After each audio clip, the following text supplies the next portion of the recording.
Sebelum merujuk pada praktikum yang akan dilakukan, kira-kira apa tujuan dari praktikum ini? Jadi, praktikum ini bertujuan untuk menentukan model matematis atau fungsi alih transfer function dari sebuah sistem motor DC dengan cara mengidentifikasi respon kecepatan motor terhadap variasi sinyal PWM, sehingga karakteristik dinamis motor dapat dianalisis dan digunakan dalam perancangan sistem kendali.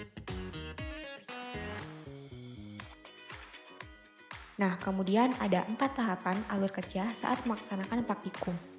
Yang pertama, yaitu merangkai dan memprogram ISP32. Tahap pertama dilakukan perakitan rangkaian serta pembuatan program yang akan dijalankan pada mikrokontroler ISP32.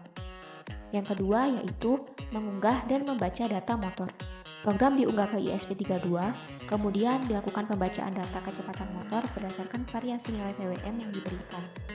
Yang ketiga, yaitu analisis data dengan magnet. Data hasil pembacaan kecepatan motor diidentifikasi dan dianalisis. Yang keempat, yaitu menentukan fungsi alih dari sistem. Dari hasil analisis tersebut diperoleh nilai transfer function dari sistem motor yang diuji.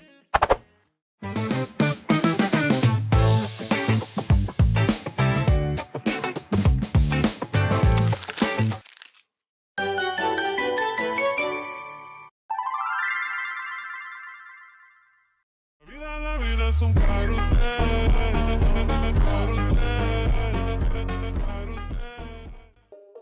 Langkah pertama, pasang ESP32 pada project board agar mudah dalam proses perangkaian. Lalu hubungkan pin 1 motor DC ke out 2 pada driver L298N.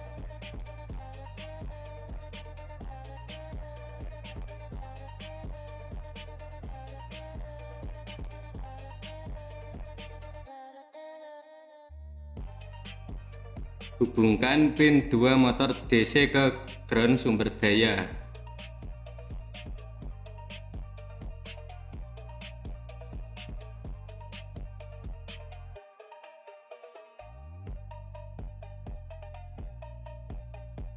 Lalu hubungkan pin 6 motor DC ke out 1 pada driver L298N.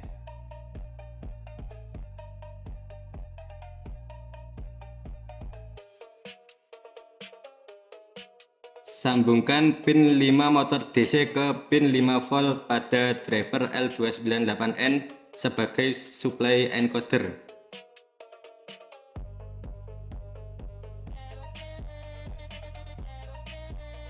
Lalu hubungkan pin 3 motor DC ke pin GPIO 34 pada ESP32 untuk pembacaan sinyal encoder.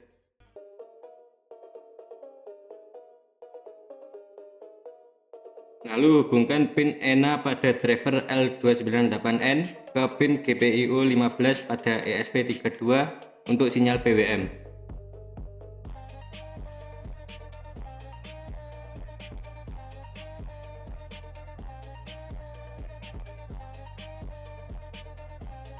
Lalu sambungkan pin IN1 dan IN2 pada driver L298N masing-masing ke GPIO 25 dan GPIO 26 pada ESP32 untuk pengaturan arah putaran motor.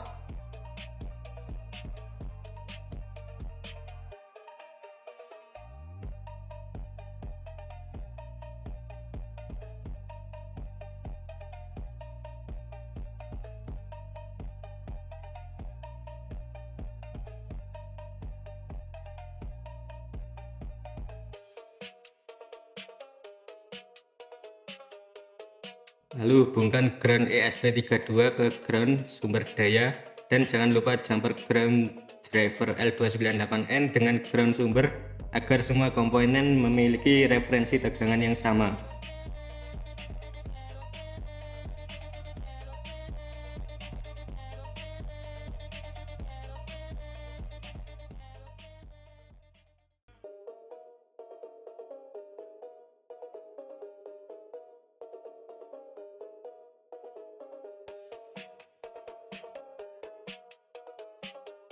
Setelah semua koneksi selesai, Sambungkan ESP32 ke laptop menggunakan kabel USB untuk proses upload program.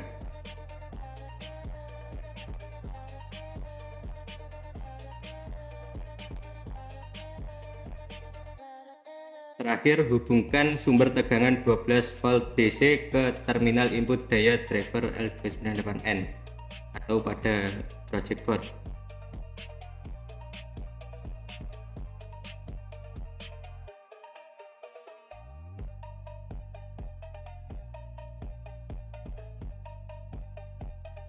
Setting tegangan power supply pada 12 volt DC.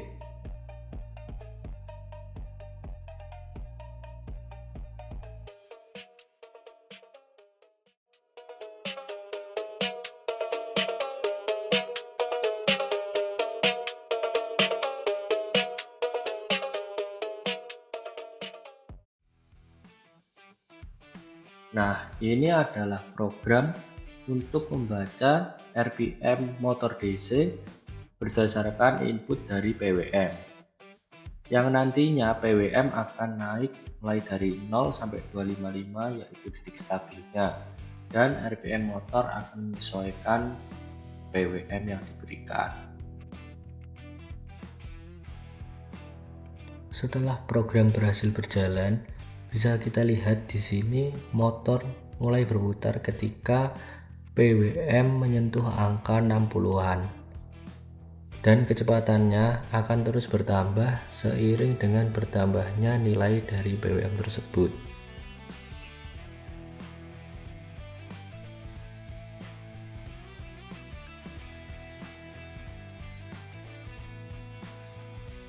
Di sini bisa kita lihat ketika PWM sudah berada di angka 255, kecepatan motor sudah berada di titik yang stabil.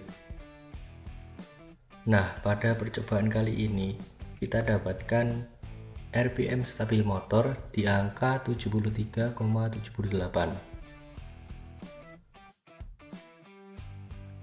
Nah, setelah mendapatkan data yang ada di serial monitor tadi, kita copy semuanya di Microsoft Excel. Lalu kita pisahkan data PWM dan RPM menjadi dua kolom.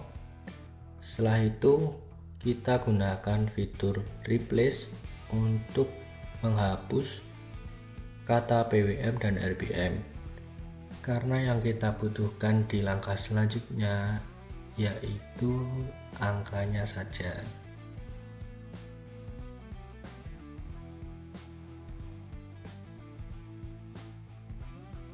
Langkah selanjutnya yaitu identifikasi sistem menggunakan MATLAB.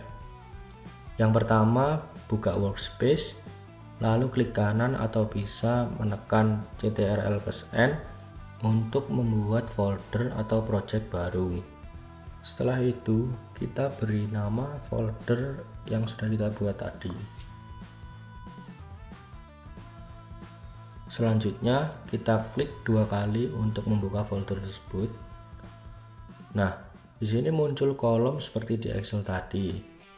Lalu kita copy semua data yang ada di Excel tadi ke MATLAB.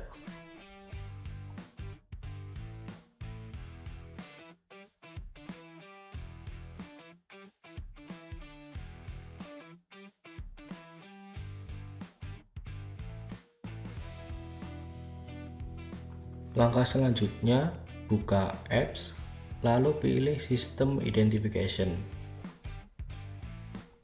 Lalu kita klik import data. Kita pilih yang time domain data. Setelah itu inputnya kita tulis nama folder kita tadi, lalu dalam kurung titik 2,1 yang berarti input yang kita gunakan adalah data dari PWM yang ada di kolom pertama. Dan untuk output kita menggunakan data dari hasil pembacaan RPM motor yang ada di kolom kedua. Lalu kita klik insert.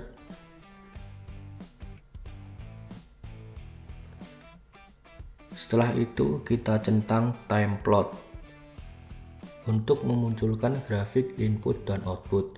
Nah, untuk grafik bagian atas adalah output, yaitu RPM motor yang cenderung kurang halus, dan grafik pada bagian bawah yaitu PWM yang cenderung linear.